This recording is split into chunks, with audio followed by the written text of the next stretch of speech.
बाहर छोड़ दिया जाता है। पीड़िता किसी के फोन से अपने घर पर इसकी जानकारी देती है।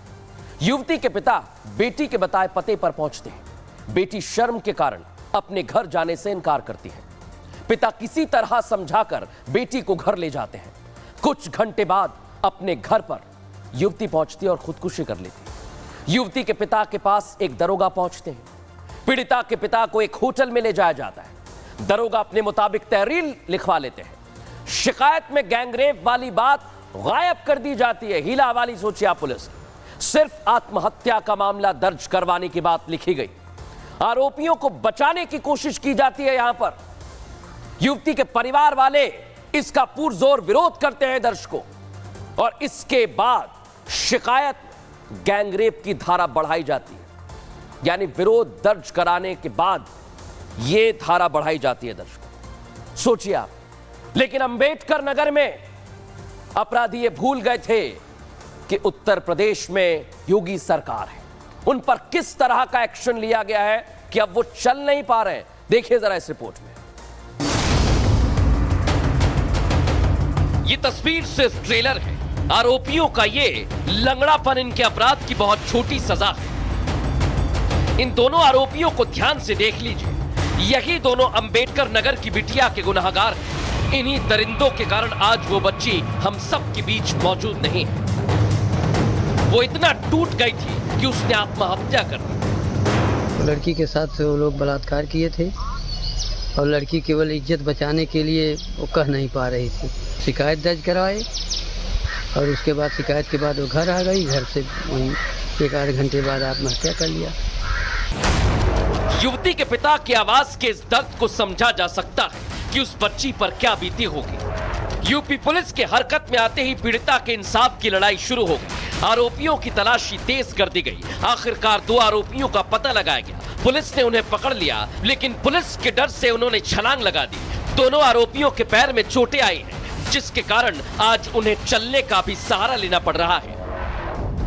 2 अभियुक्तों को गिरफ्तार कर आज माननीय न्यायालय के समक्ष रिमांड हेतु ले जाया जा रहा था। रास्ते में दोनों अभियुक्त पुलिस की गाड़ी से कूदकर भागने का प्रयास किया, जिसमें उनको गंभीर रूप से चोटें आई हैं। ये दरिंदे ये भूल गए थे कि योगी राज में अपराध की कोई जगह नहीं है। खासकर महिला अपराध के खिलाफ योगी सख्त हैं। उनके लिए बेटियों की सुरक्षा सर्वप्रथम है। तो देखा दर्शकों आप, किस तरह से सजा दी गई है। लेकिन अभी ये तो एक शहर की बात है। मुरादाबाद में क्या हुआ, कोलकाता में जो घटना घटी वो आप सब जानते हैं दर्शकों। लेकिन मुरादाबाद में भी एक नर्स के साथ ऐसी ही हैवानियत की गई है, जो कई सवाल खड़े करती है कि आखिर बेटियां अपनी वर्क प्लेस पर भी सुरक्षित नहीं हैं। और आरोप लगा है साथी पर, जो दिन भर साथ रहता था, उसने ही हैवानियत की है। देखिए इस रिपोर्ट में।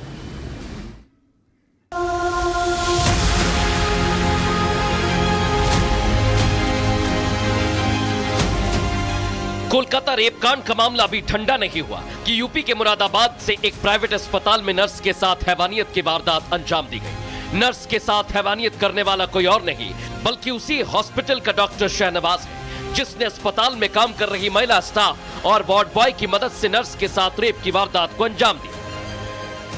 यूपी के मुरादाबाद से एक हैरान करने वाला मामला सामने आया है, जहां पर हॉस्पिटल में काम करने वाली नर्स के साथ ही डॉक्टर ने रेप की वारदात को अंजाम दे डाला। इस मामले में यूपी पुलिस ने 3 आरोपियों को गिरफ्तार किया है, जिसमें हॉस्पिटल का संचालक डॉक्टर शहनवाज, महनाज जो यहाँ पे नर्स का काम करती थी, और तीसरा आरोपी जुनैद है, जो कि हॉस्पिटल में वार्ड बॉय का काम करता था।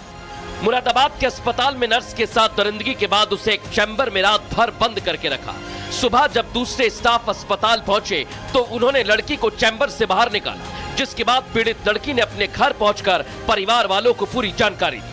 अपनी बिटिया के साथ दरिंदगी की घटना की बात सुनकर लड़की के परिवार वाले उसे थाने लेकर पहुंचे और एफआईआर दर्ज कराई। इन दरिंदों ने जो है 4 बजे चैम्बर में बंद कर दिया बेटी को मेरी। सुबह को 10 बजे तक नहीं खोला इन्होंने।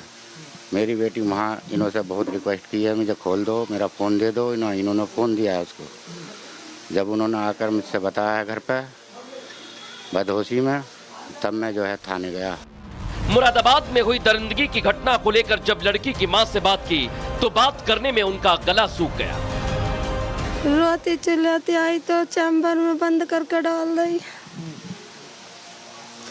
सुबह आई वो दिन वाली आंटी, जब उन्होंने चैम्बर खुलवाया धमकी दे रहे मार देंगे। मुरादाबाद में नर्स के साथ दरिंदगी की शिकायत पर पुलिस ने केस दर्ज कर डॉक्टर सहित उसकी 2 सहयोगियों को गिरफ्तार किया। मुरादाबाद पुलिस इस मामले में आरोपियों को सख्त सजा दिलाने की बात कह रही है। ऐसे में अब देखने वाली बात यही है कि पुलिस ऐसी घटनाओं को रोकने के लिए क्या कदम उठाती है।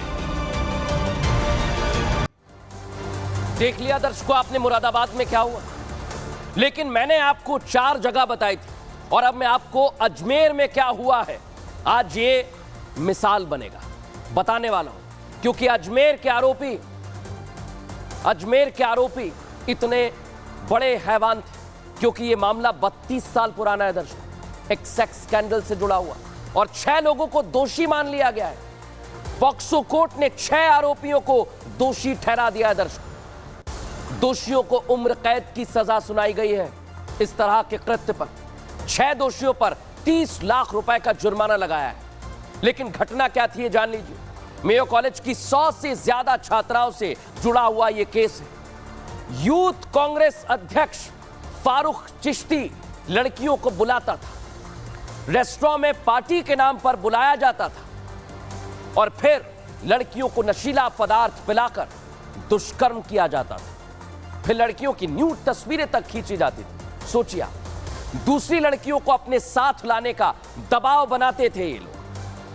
और आरोपियों में नफीस चिश्ती, नसीम उर्फ टार्जन नाम का व्यक्ति शामिल था, सलीम चिश्ती, इकबाल भाटी, सोहेल गनी और सैयद जमीन। ये हैं आरोप। इन पर दोष सिद्ध हो गया है और दोषी पाए जाने के बाद पुलिस ने इन्हें हिरासत में लिया, गिरफ्तार किया है। सभी को अजमेर जेल में भेज दिया गया है। लेकिन आप सोचिए किस तरह की हैवानियत की है इन लोगों ने। और ये यहां पर रुका नहीं है दर्शकों, अंबेडकर नगर, मुरादाबाद, अजमेर, और अब मैं आगरा की आपको तस्वीर दिखाऊंगा।